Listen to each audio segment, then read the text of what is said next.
¿Qué tal? ¿Cómo están? Bienvenidos a Rumbo Económico desde el CADE. Yo soy Enrique Pasquel. En el programa de hoy vamos a estar con el Contralor General de la República, Fuad Curi, para conversar sobre la labor que viene desempeñando la Contraloría y qué reformas anticorrupción deberían hacerse en nuestro país. Vámonos a una pausa y volvemos con Rumbo Económico. Bien, estamos de vuelta en Rumbo Económico con el Contralor General de la República, Fuad Curi, para hablar sobre el desempeño de la Contraloría y la lucha anticorrupción.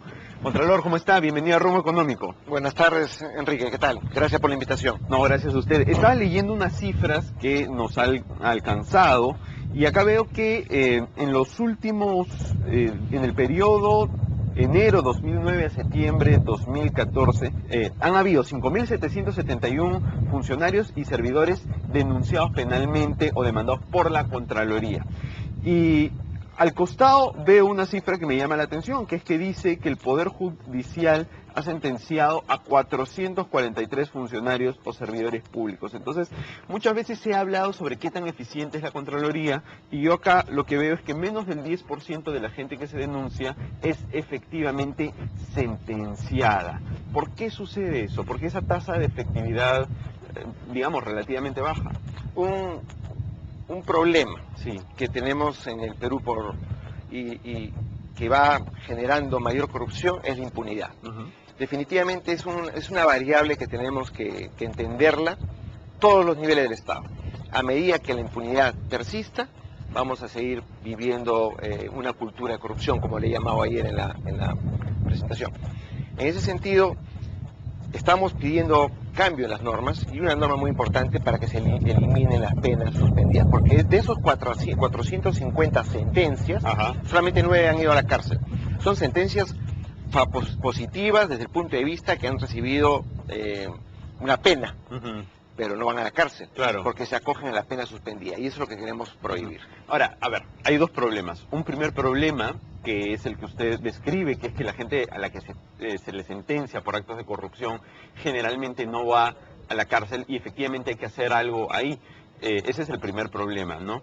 Pero el segundo problema es que la tasa de efectividad de las denuncias de la Contraloría no es alta, porque recordemos las cifras, son más de 5.700 funcionarios y servidores públicos denunciados penalmente y o demandados, de los cuales solo se sentencia a 443, ¿no? Y de esos 443 solamente llegan a la cárcel 9, ¿no? Este segundo problema puede ser culpa del Poder Judicial o de la legislación, pero el primer problema, que es que de la gran mayoría de funcionarios públicos a los cuales se les denuncia, solo menos del 10% terminan siendo sentenciados, ¿no demostraría que la tasa de efectividad de la Contraloría es baja? No podemos medir la tasa de efectividad haciendo una relación entre responsabilidades distintas de 3 niveles o 3 poderes del Estado. El trabajo del auditor es identificar los problemas que ocurren en el uso de los recursos. Una vez que nosotros hemos terminado un informe, nosotros hablamos por nuestros informes, y esos informes tienen que ser investigados por el Ministerio Público. Y de ese estamento tiene que pasar al Poder Judicial. Lo que nosotros hemos aumentado, hemos triplicado la efectividad de la Contraloría desde el punto de vista de las sentencias. Antes, solamente el 7%, el 8% terminaban en sentencias favorables. Ahora no llega al 10%. No, ahora han pasado, nuestros informes han pasado de un 10% de efectividad a un 60% de efectividad. ¿Y cómo mide eso? Porque porque son 500 sentencias, 500 sentencias pero son que acusan. Son 5.700 funcionarios a los cuales se les iniciaron procesos, son un poco menos de 500 sentencias, entonces yo veo ahí una relación. Veo que en el 10% de los casos efectivamente el cúmulo de casos que tiene el Poder Judicial se demuestra a través del tiempo que dura un juicio por un caso de corrupción. Tenemos casos de corrupción que recién se están sentenciando, que vienen desde hace 8 o 7 años.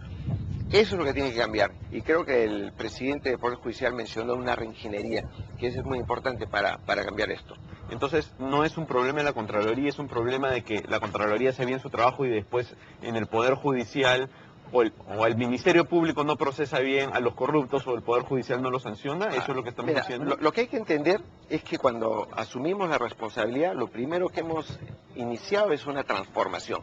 No había forma de seguir trabajando en la lucha contra la corrupción en un país donde la corrupción empezaba a crecer con una institución que no tenía ni garras, no tenía ni dientes y no tenía independencia ni autonomía. ¿Por qué? Porque más de 4.000 auditores... 4.000 auditores trabajaban bajo la planilla de los titulares. Es como si la fuerza de ventas, ahora que estamos en un evento empresarial, como la fuerza de ventas de una empresa sea gerenciada por la competencia. Eso es lo que ocurre hoy día. Por eso la importancia, Enrique, de que se apruebe en la ley de presupuesto la transferencia sin costo alguno para el Estado de más de 1.350 auditores que están bajo el régimen de CAS, que pasen a la Contraloría. Porque hoy en día tenemos medio auditor por cada entidad. Hoy día, ¿cómo funciona esto? Porque, como usted señala, un problema es que el auditor de la entidad trabajaba dentro de la entidad, no estoy seguro si incluso le pagaba a la entidad, pero en todo caso era una persona que trabajaba dentro de ella, que almorzaba todos los días con los funcionarios, que eran sus amigos. Entonces, claro, qué difícil fiscalizar si tienes que fiscalizar a la gente con la que trabajas todos los días. Y además a la institución que te da, que si le da la gana el día de mañana te apaga la computadora, ¿no? No solamente eso, tenemos innumerables casos de despidos producto de que falta de alineamiento con el establishment de un gobierno regional o de una municipalidad, despidos o amenazas. Quédate quieto. O sea, ¿el gobierno regional puede despedir al funcionario de la Contraloría? Es que el régimen de CAS, el régimen de CAS son contratos a un mes, donde gente que gana 2.000, 2.500 soles, lo que normalmente pasa es que no tiene independencia para efectuar su labor. Ese es un gran problema. ¿Pero quién les paga, la Contraloría o el No, gobierno? les pagan ellos, los contratan, les pagan y obviamente no los entrenan. No, claro, eso es imposible que funcione. Entonces, claro. lo que tenemos que entender es que la Contraloría tiene que fortalecerse y es ahí donde nosotros hemos tomado liderazgo en cambiar normas, como por ejemplo ahora, o sea, lo difícil que ha sido para nosotros tener capacidad para sancionar. Ahora nosotros podemos despedir funcionarios públicos por cometer hechos irregulares. Ahora nosotros, y fíjate la importancia de crear elementos o prácticas de alto impacto. ¿Cómo crees que ahora podemos tener la capacidad para cerrar y congelar cuentas? A partir de este año, producto del esfuerzo y concentrar nuestra estrategia en fortalecer la Contraloría, tenemos esa capacidad que ha sido demostrado que es capaz de derrumbar redes de corrupción como un castillo de naipes, ¿no? Ahora, hay otro problema vinculado a la labor de la Contraloría, que es que yo cada vez que converso con funcionarios públicos y con empresarios que tienen que ver con el sector público, encuentro algo bien común, que es que siempre te dicen, oye, el funcionario público no actúa porque le da miedo a la Contraloría. Entonces es necesario sacar un contrato, una concesión, algún trámite, y los funcionarios dudan mucho y siempre te dicen, es el miedo a la Contraloría. ¿Cómo así es que se ha generalizado esta situación de temor a la Contraloría que, como le comento, en boca de muchos empresarios que tratan con el sector público y en boca de muchos funcionarios públicos es lo que detiene mucho las inversiones? Primero que nada, que no hay evidencia empírica que demuestre que esa afirmación es cierta. Pero, a ver, yo entrevisto todos los días a empresarios y a funcionarios públicos y, digamos, no tengo una estadística, pero lo que sí sé es que la gran mayoría de personas que pasan por mi set me cuentan ese problema. Vamos a discutirlo y en pocas palabras. Por un lado no hay evidencia y por otro lado, la otra evidencia es que el país crece. Nosotros no paralizamos obras. Lo que sí podemos paralizar es a la corrupción. Entonces hay una mezcla en el imaginario en que la Contraloría paraliza el país. Pero entonces si paralizamos el país, por otro lado nos dicen que no llegamos a tiempo. Entonces son conceptos paradójicos que tienen que ver con un mensaje. La Contraloría está abocada a hacer su trabajo. No estamos abocados, y quizás eso sea parte de una mejora que tenemos que implantar, es mejorar la comunicación. Pero nosotros tenemos 45.000 informes de control en los últimos 4 años y medio. Tenemos más de 15.000 funcionarios entre denuncias penales y civiles, denunciados 840 millones de pérdidas identificadas por corrupción. Entonces, la capacidad, la mística que hemos impuesto dentro de la Contraloría, sí, genera urticaria pues, en aquellos funcionarios en donde no están muy apegados a la norma. Es cierto, hay esos comentarios, pero lo que yo quiero decir que no podemos permitir que el país siga desarrollando las obras, como ayer lo conversaba en otro programa, donde se afirmó, el periodista afirmó con certeza, que el aceite que hace que las obras circulen es la corrupción. Entonces, el país tiene que tener un costo. O sea, hay un costo que tenemos que asumir. Y por otro lado, es importante mencionarlo, Enrique, que el corrupto no tiene costos. Y hay que ponerle costos. Y si nosotros imprimimos temor, yo creo que es mejor que tengan temor, o mejor dicho, no es temor, es disuasivo nuestro trabajo. Nuestro trabajo es disuasivo, porque tenemos que de alguna manera ponerle freno a la corrupción. Y eso es lo que estamos haciendo, poniéndole freno. Cada vez se habla más de la Contraloría. Pero ¿quién habla más quién habla de la Contraloría? Son las voces que nos quieren asustar. Nuestros auditores son amedrentados, son amenazados, son insultados. Y otro tema muy importante, nos enjuician, nos paralizan con acciones de amparo, no entregan información. Mira, todas las auditorías nosotros tenemos una auditoría especializada. Aparte, los auditores tenemos inteligencia de información. Y cada vez que nosotros ponemos el dedo encontramos casos relevantes. Operativos del 2009 al 2012, los operativos Cóndor, que detectamos una red de corrupción. Operativos, la Auditoría de Comando Conjunto de las Fuerzas Armadas, 40 millones de soles de pérdida. Operativos de saneamiento, obras y desagüe, muchísimas pérdidas. Todos denunciados. Esos 7.000 denunciados tienen que ver con nuestro trabajo. Okay. Bien, nos vamos a ir a una pausa y regresamos a seguir hablando con el Contralor de la República.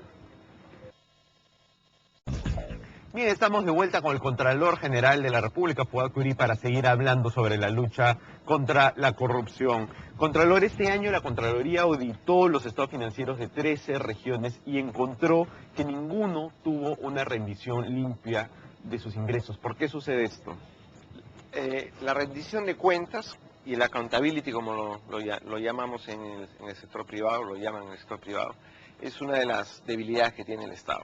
Y por otro lado, el autocontrol o la responsabilidad que un presidente regional debería tener con respecto a sus estados financieros y su contabilidad, no la tiene. Y eso es plasmado en los informes de los estados financieros auditados. No solamente eso, hay un gobierno regional que ni siquiera lleva contabilidad. Es el gobierno regional de Tumbes. Increíble. Que producto del trabajo y del control de nuestros auditores, hemos detectado corrupciones por más de 40 millones de soles. Ajá. Pero ¿qué se hace cuando un gobierno regional tiene ese nivel de irresponsabilidad, no llevar contabilidad? Ese presidente pues debería tener, debería tener una sanción bien grave, ¿no? Sanción grave, denuncias penales. Imagínese una empresa que no lleva contabilidad, la SUNAT, ¿qué hace? Claro. Obviamente, el problema es, regresamos a uno de los problemas sumamente graves, la impunidad. Todos tenemos que darnos cuenta que hoy en día la corrupción va aumentando porque no tiene costo. Y el costo es la falta y la carencia de sanción.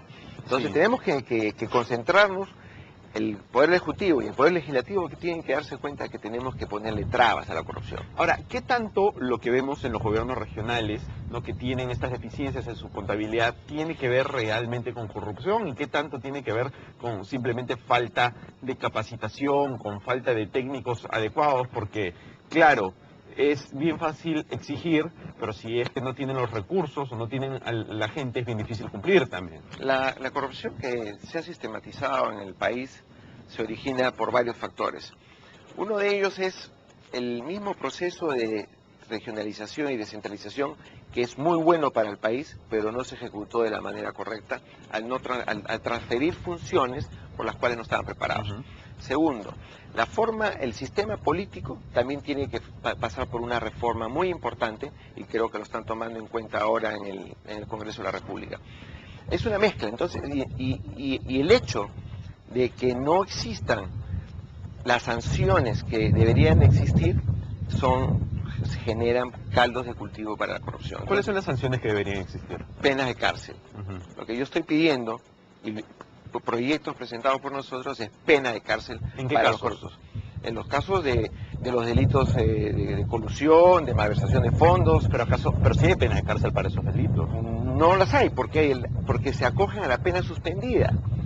No hay pena de cárcel efectiva. Lo que tenemos que entender es que el ser humano, por naturaleza, tiende a ser contagiado por lo malo en algunos casos. Pero tiene que haber una sanción. ¿Y cuál es la sanción que le vamos a dar a los corruptos? En otros países, un corrupto puede ir hasta 30 años a la cárcel. Entonces, cuando haces una encuesta sobre la percepción de la corrupción en ese país, es bajísima, porque no hay corruptos. El problema ¿te acuerdas del caso del cinturón de seguridad que nadie usaba? Sí. ¿Por qué no nos pusimos todos cinturón de seguridad al comienzo? Porque nos empezaron a poner multas. Por la sanción. En el Callao, cuando uno transita por la avenida Venezuela o la avenida Argentina, sabe en qué momento está yendo al Callao y baja la velocidad, porque lo está mirando. Entonces, lo que tenemos que entender es que la falta del autocontrol que tienen que tener los presidentes regionales y los alcaldes y los ministros, y una Contraloría fuerte que esté en los momentos y en los lugares indicados, porque es importante también el fortalecimiento que te he mencionado, a través de, por ejemplo, ayer he presentado dos medidas de alto impacto. Una, la capacidad para que vayan presos, para que se elimine la impunidad, y otra, para que intervengamos a los gobiernos regionales, a cualquier entidad del Estado. La superintendencia, cuando ve que los fondos del público de un banco están en riesgo, ¿qué hace? No interviene. ¿Por qué la Contraloría no interviene? Claro, eso es correcto. Entonces, es un conjunto primero, el liderazgo, que se tiene que implantar, o sea el 70% del cambio cultural del que yo me refiero, de una cultura de deshonestidad a una cultura de honestidad, pasa por un fuerte liderazgo al más alto nivel. Y, o sea, usted está hablando del presidente Humala. Estoy hablando del presidente de la República, los presidentes regionales y todos aquellos que sean dueños de una entidad y donde manejan recursos. Bueno, entonces tenemos que concluir. Pero comenzando por el presidente de la República. Tengo que concluir entonces si estamos pasando por la situación que estamos pasando, entonces, por lo que usted me dice, falta liderazgo del presidente Humala. Yo no diría que falte liderazgo, yo lo que estoy dando un mensaje que el liderazgo, para no personalizar, el liderazgo... Pero hace un rato personalizó porque dijo que el liderazgo dependía del presidente Humala. No, tiene que comenzar de la figura más representativa de un país. Obviamente, en general, lo que le está faltando al país es ese 70% que haría la gestión del cambio. El 70% de un cambio lo hace el liderazgo. Y el 30% lo hacen todas las medidas operativas que nos podamos imaginar. Obviamente, el presidente de la República, los ministros de Estado y presidentes regionales tendrían que pensar más en el tema de la corrupción. Estaba revisando la información que me alcanzaron, estaba viendo lo que ha sucedido con las declaraciones juradas. Las declaraciones juradas son un elemento básico para la fiscalización, porque si yo no la presento, si yo soy un funcionario público y no la presento, después ¿cómo me fiscalizan? ¿No? De las 730 autoridades electas obligadas en Lima, solamente el 53% han remitido su declaración jurada. Y la cuestión es mucho más complicada en otros departamentos, ¿no? En Ica, por ejemplo, de las 229, solo el 14.9% la han remitido. Y el caso de Madre de Dios ya es terrible, ¿no? De las 28 autoridades obligadas, ninguna remitió su declaración jurada. ¿Cómo arreglamos esto? Denunciando.